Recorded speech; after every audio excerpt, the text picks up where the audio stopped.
it's death, I have an ego. Through the darkness, then needle, slipping some lights on as a miracle. Even though it's death, I have an ego. Through the darkness, then needle, slipping some lights on as a miracle. Alright folks, thank you for joining in.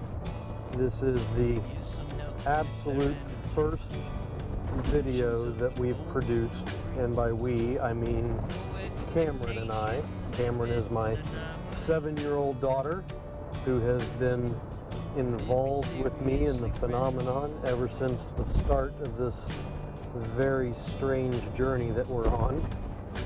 And in the back seat, we've got Princess.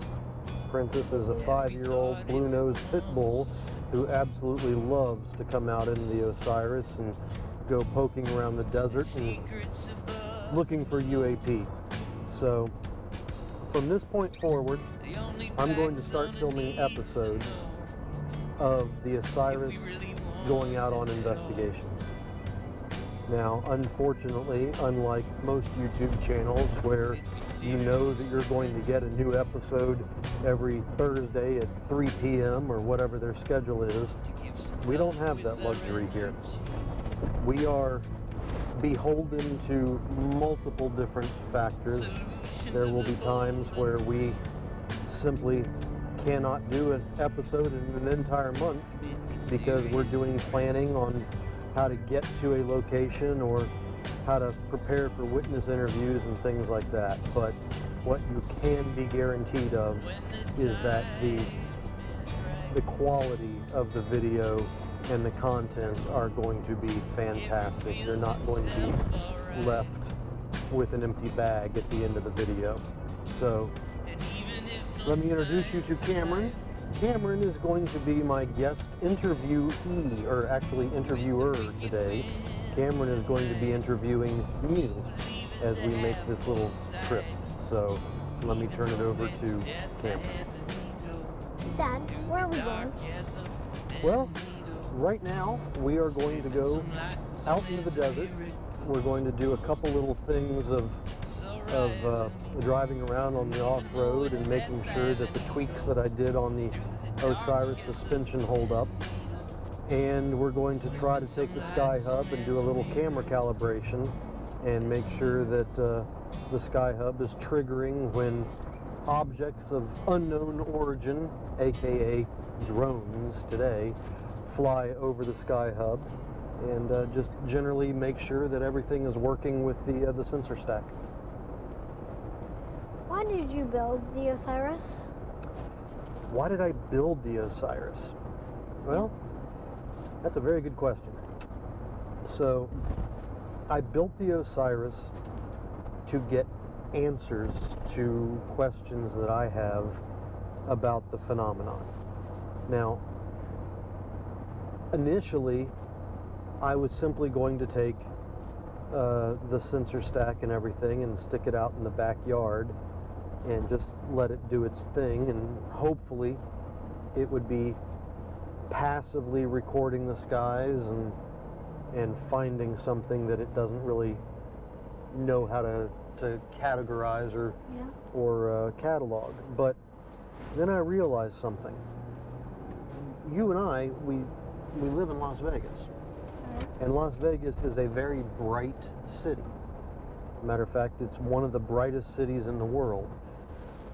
So I was concerned about the ability for the sensors to be able to constantly look up and actually see anything, because you know, when we walk outside of our house, it's virtually impossible to see any stars.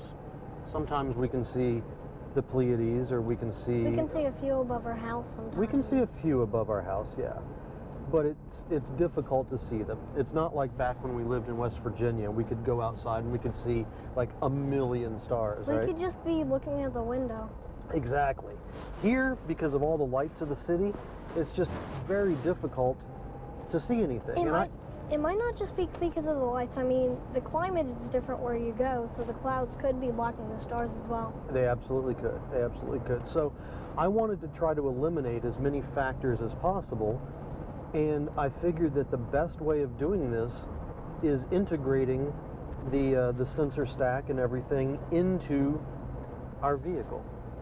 So I built the OSIRIS as an off-road capable vehicle that was able to go into very remote locations and scan the skies and record telemetry and hopefully be able to catch instances of UAP with the sensor stack. Okay. How hard was it to build the OSIRIS? Well, that's a good question. That's a little bit of a two-part question. So primarily the OSIRIS is built out of a 22-year-old Land Rover, which, believe it or not, a lot of the people won't realize this, but this is the car that you and I use every single day. This is our daily driver. Originally, I was just building this vehicle as a kind of a escape from LA or escape from Las Vegas type of post-apocalyptic vehicle that would be able to get us out of the city if we ever needed to get out of the city and go across desert terrain in doing so. I think this car is definitely capable of that. This car is Capable. very capable. Capable of a lot. It was a little difficult to build because I'm not a mechanic, and there's a lot of things about this car that I don't understand. 22 years ago, they had some really strange technology in the suspension system and everything in this car that made it what it is now. Well, I like what it is now. I think it's a good car to do whatever you want with it. I would absolutely agree with you, and believe it or not, I haven't done all of the work on this thing myself. We have a very good friend of ours by the name of Steven, who is a master mechanic, and he volunteers his time to come out and help wrench on the OSIRIS and upgrade the suspension. And when you say wrench, you mean literally stick a wrench in the car? I mean literally stick a wrench in the car, absolutely. And you know, he helps me rebuild the differentials and improve the suspension and things like that. Hey, there's a guy flying a drone right over there. Cool. Yeah. But on the electronic side of it, now that was, our camera is falling. Let me stop and adjust this because we don't want the viewers to be seeing the floor or anything like that. Luckily, we'll be editing the video. Well, we might not even edit that out. We might just let them see that this is raw, this is real, this is life, this is how things happen. But you were asking me how difficult it was to build the OSIRIS. And on the electronic side, the electric side, what I've done is I've taken what is called a SkyHub, and I've integrated all the electronics and all the sensors into the vehicle. Now, I'll show the viewers here that are watching, I'll show them what the SkyHub and the sensor stack looks like. But it's not just about one platform. It's not just about the SkyHub. I've incorporated a lot of other things into this. So luckily for me, with the SkyHub, the guys over at SkyHub.org have been really good about developing a step-by-step instructional program on how to put this thing together. So it was difficult because I'm not that much of a tech guy. I don't understand how things connect that much. I know you just said you were not like a technology guy, but was it easier to do the electricity stuff or the car stuff? Ooh, you know, that's a good question. I think it was probably easier to do the electrical stuff. I would agree with you, even though it didn't have anything to do with building it. Turning wrenches is actually really hard. I tried that. Yeah, it's hard to turn those rusty bolts on a 22-year-old vehicle. So I think it was easier, although it was more confusing to do the electronics. I bet you blew a few fuses. I blew a few fuses, I melted a couple cables, yeah, I did some of that. I made some mistakes along the way. What does OSIRIS mean? Oh, what does OSIRIS mean? All right, well, OSIRIS is, first off, OSIRIS is an ancient Egyptian god. He was one of the gods of the underworld, or the god of the underworld, among many other things. Now, in ufology, or in the idea of ancient aliens and things like that, Yeah? there is a theory that has been postulated among many people that claim that Osiris himself may have been either an extraterrestrial that used an artificial intelligence, or it may have actually been the artificial intelligence. So when I named the OSIRIS, I did it in a way that was kind of me taking back a little bit of power.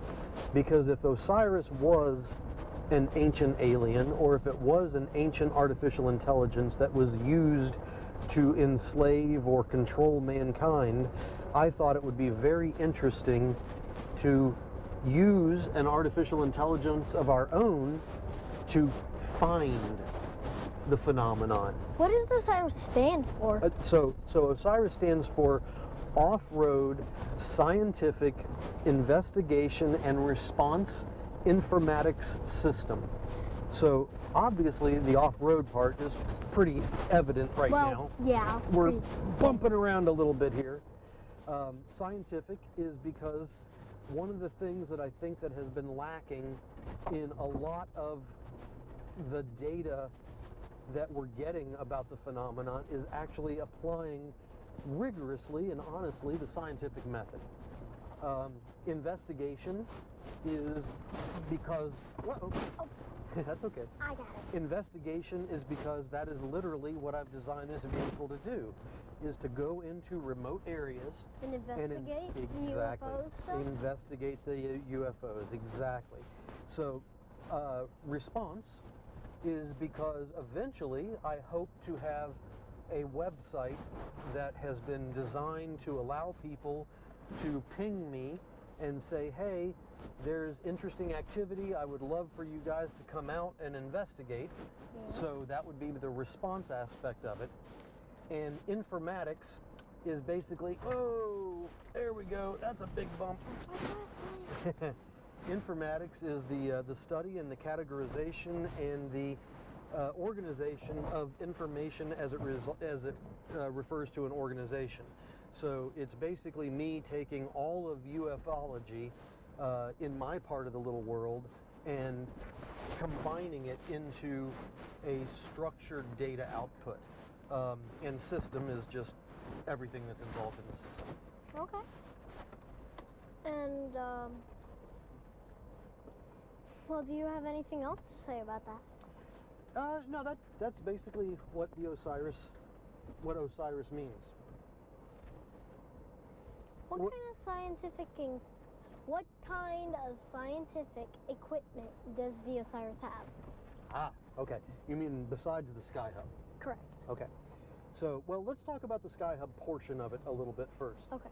So, the SkyHub, in its current version, incorporates a lot of different little knickknacks and doodads, but primarily it incorporates the elements of artificial intelligence, machine learning, camera and object recognition. What type of camera does it have? So on the very top of the OSIRIS is a 12 megapixel Dahua fisheye camera. This thing allows the SkyHub to be able to see 180 degrees from horizon to horizon.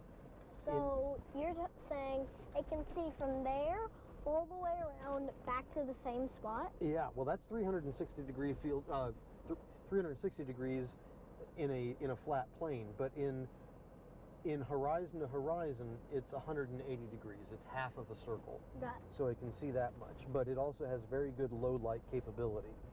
So that's the camera part. And then beside the camera are two little black antennas. Now those antennas Yeah, are what are they used for?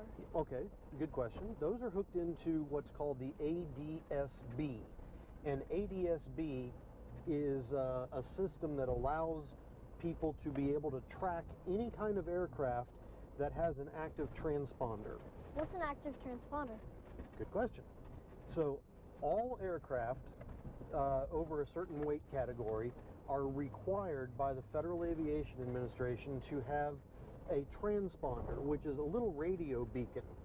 And the radio broadcasts the aircraft's GPS position, its altitude, its heading, and its call sign. So with those antennae, we're able to receive that information. So as we're driving around or doing an investigation, and if we see something up in the air, we can check and we can see if it's a known aircraft.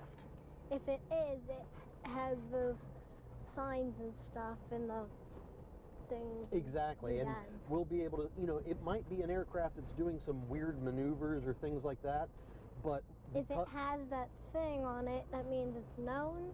or it what? means it's not a UFO. Absolutely, absolutely. So you got the camera, you've got the two antenna, and then that feeds all the information down into the sensor stack down here at the bottom. Now, Yeah? where that information goes is into the artificial intelligence. And the AI, or the artificial intelligence, is able to review the video and compare the telemetry and the data and say, okay, does this have active transponder information? What altitude is it? Is it doing a strange flight pattern? So it'll be able to say, oh, well, this was probably a 747 going on a straight flight path at 36,000 feet.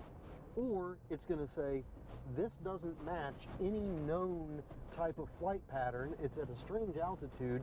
It's going really super fast, and it doesn't have any corresponding ADS-B information. That means it's a UFO. That means it's not known. Absolutely. So we don't know what it is, and that's going to create an event log, and then the machine learning is going to start kicking in and trying to compare it to other things that other SkyHubs have recorded. Before you go on, what, like, I mean the car in general. What, like, I know when you say it has little itty bitty parts, which means the SkyHub, doesn't the rest of the car have itty bitty parts and things that have, like, does the car have anything to do with the SkyHub aside from the fact that it's what's holding the SkyHub? Well, not necessarily. The car doesn't, but I've incorporated a lot of other equipment in here. So I'm not just relying on the SkyHub. I also have other cameras that are separate from the SkyHub, like GoPros and DSLR cameras. I also have external sensors. I have built-in Geiger counters. You know what a Geiger counter is? No, I do not. Okay, so a Geiger counter is a device that measures radiation. Why would we need to measure radiation? So we want to measure radiation simply because in the past, historically, there have been incidents where people have claimed to have had radiation burns. So radiation comes from the natural decaying process of radioactive material like uranium or plutonium. Okay. It's also what's in nuclear weapons. So some people think that the UAP are powered by radioactive processes, or that their engines create radiation. So one of the reasons that I have the Geiger counter is if we're out on an investigation and we're seeing something weird or something weird is happening on the ground, I want to be able to take measurements. And I also want to be able to take measurements before anything starts so we can get a baseline, so we can understand how much radiation is in any given area at any given time. So if it spikes, if it goes up, we'll know something strange is going on. Okay. Well, Now, beside the Geiger counter, I also have things I have a Trifield meter, and a Trifield meter is a little piece of electronic equipment that picks up electromagnetic, radio frequency, and electrical frequency interference or emissions, and tells. I'm sorry? Why would you need to find that interference? Well, because if there is something strange flying over us, they're going to have some sort of propulsion system, right? Correct. Something is going to have to keep them in the air. Unless it's unknown or we don't know what it is. Right. So we don't know what makes UFOs fly. We have no idea. Unless it's some of the ones that we know Yeah. and that we've actually seen have jets, which very rarely. Exactly. So my Trifield meter allows me to take readings in the radio frequency, electrical frequency, and electromagnetic frequency spectrums to try to get an understanding of if something is strange is happening, is it causing interferences in these bandwidths? Is it a technological aspect? Is it a technological thing that's causing these spikes, or is it something more on the paranormal side That we don't know. that we don't understand? Exactly. How does the OSIRIS find the UFO? I know we didn't finish the earlier question, but it's okay. I'm just interested in this question particularly. So we don't really know how the OSIRIS is going to find a UFO yet. So we don't know what's going to happen. Wouldn't you know, because you're the one who built this SkyHub? I know Sure. you're not the creator of all SkyHubs, but wouldn't you know how it would find one? Like, I mean, like, what equipment would it use to find a UFO if one was flying right above us? Okay. So that would go back to the camera. Uh-huh. First off, the camera would identify that there's an object in the air. But we wouldn't know what it was, we would just know it's an object. We correct? wouldn't even know anything's happening yet. Okay. Because maybe we're driving, or maybe we're parked, or maybe we're getting a cup of coffee, Maybe or we're at the restaurant. maybe we're somewhere else. Yeah. So the camera on the OSIRIS would identify an object in the air, or it would see that it would see that there is an object in the air. Yeah? Then what would happen after that is that the artificial intelligence and the processing of the SkyHub would look at all sorts of other types of telemetry data. It would look at the ADS-B, it would look at Okay. weather, it would look at altitude, it would look at the speed and the heading, and So, just clarifying this. Uh-huh. If it was a known object, let's say, I know that, like, let's say this was a type of airplane, I know it's an airline. Let's say it was a Southwest airplane flying right above our heads. Would those parts would be able to identify what it was, correct? it would tell us that it doesn't think that it's a UFO.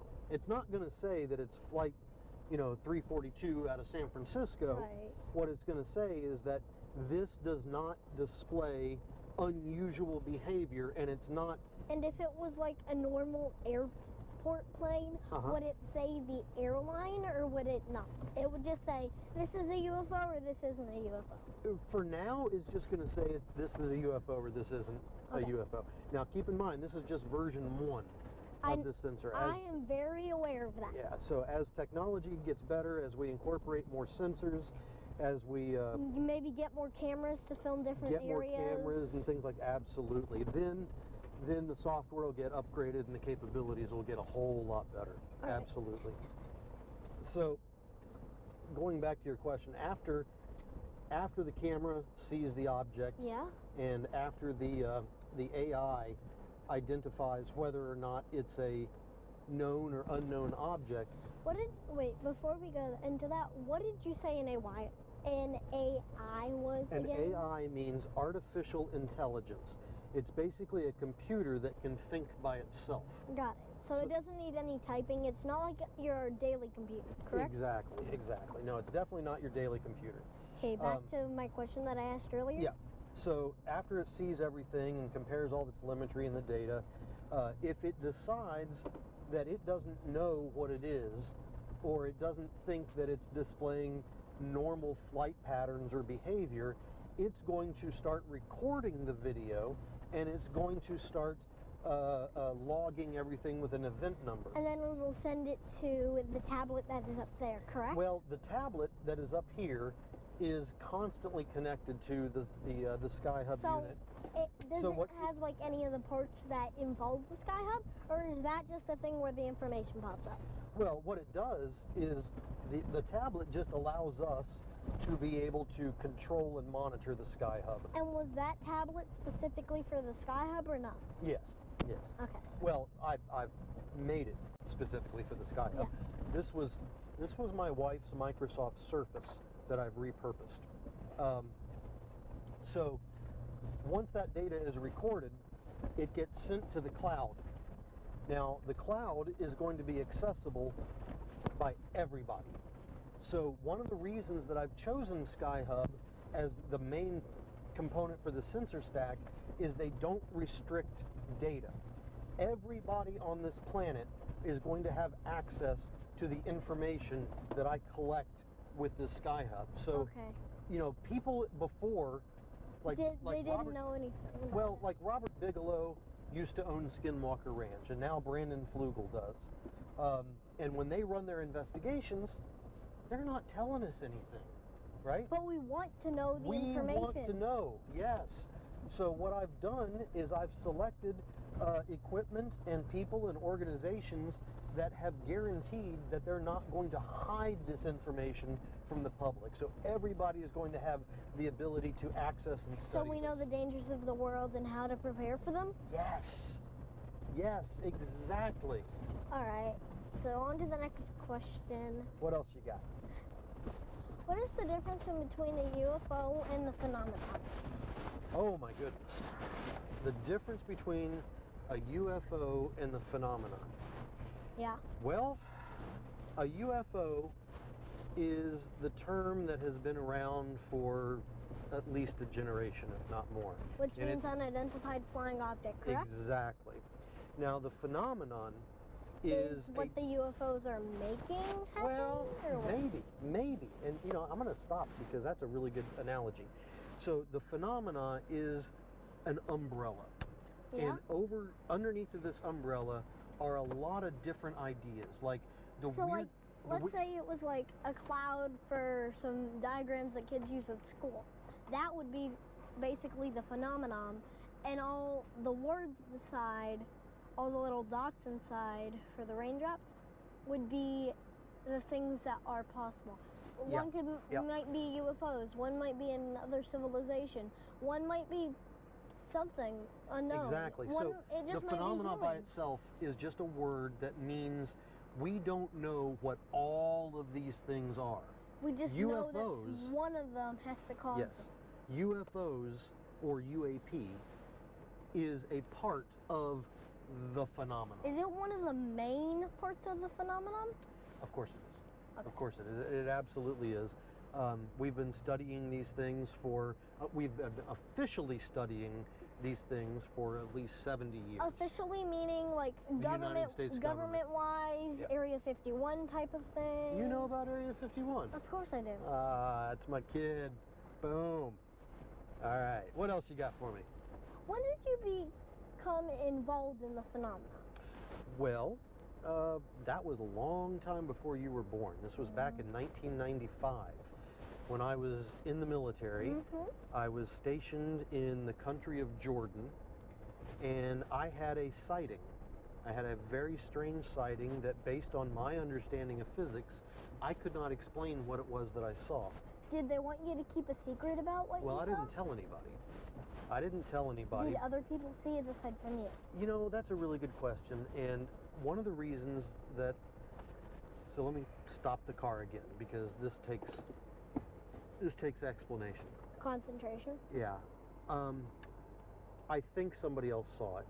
I was... Do you hope? Or do you Lean just, back so they can see it. Do you hope or do you just not care if someone saw No, it? somebody was with me when I saw it. I can't remember who the person was. And you I don't have know no if idea he how- or she saw it? Well, it was a he. I know that he saw it, but I can't track the person down and ask them, because I have no idea who it was, because of the way that we got deployed to the area. Anyway, so I saw that back in 1995, and I kind of didn't have any way to research it. I didn't know anything about it. I mean, the internet was barely a thing. We still had AOL, which means nothing to you, and the ping, you've got mail. And like back then, did you still have like the cameras that would need the like smoke stuff to take pictures or what? It wasn't quite that old. Stop it! We still used film cameras. Digital cameras were just coming out, but they were pretty bad, and almost like how bad? Like an old broken camera now? Yeah, they weren't very good. So we still used film, but we didn't have to use the puff of smoke stuff. Stop. We had flashes. So, but yeah, so that's what got me involved in it, and there wasn't anything I can do about it for about 25 years until I saw a TV show on the History Channel called... What was it called? It was called Unidentified: Inside America's UFO Investigation. And how did you come to watch it? Was it because of your sighting and you just saw it on your TV that you decided to watch it? You were with your mom. I was at the house alone. It was about 3 o'clock in the morning, and I was sitting on the sofa, and I just flipped on the TV, and it was on this television show. And I watched an episode of it, and I was like, oh, that's really cool. And it brought back all the memories about the sighting that I had. And I decided to write a story about it on Reddit, and the guys on Reddit told me to get in contact with the producers. Who introduced you to the phenomenon? That's a good question. I think nobody introduces anybody to the phenomenon. Was it yourself that introduced you No, I think it's probably safe to it- say that the phenomenon introduced me to the phenomenon. Because of your sighting? Because of my sighting, yeah. How did you become involved with the phenomenon? Was it because of your sighting or what? Well, I ended up on the TV show and got interviewed by Lou Elizondo, and after that, it was just a snowball effect. I mean, I met people like Sean K, because if you take a little snowball and you roll it down a hill, it starts collecting more snow. Yeah. So, after meeting and being interviewed by Lou, I met Sean Cahill, and Sean and I talked for a long time, and then I got involved with a film project with It's Redacted and I Believe in Humans, and I invited Sean Cahill to participate, and the next thing I know, we've got Lou Elizondo working with us in the film project, and then it just becomes something totally different. And now I've decided that I'm going to create this YouTube channel and give information to the world as I find it, without any sensationalism, without any narrative, and without any bias to it. Why did you choose it to be a YouTube channel instead of a show like Unidentified? That's a good question. And I think I'll save that answer for later. Okay. So that's all the questions I have. Well, Kamryn, I think you have done an amazing job in doing this interview. We're almost to the area where we're going to park and do our camera calibration. So let's say bye to the guys on YouTube and girls on YouTube. Encourage kids like you to get involved in science and research and study, and we will see you next time. Say bye. Bye.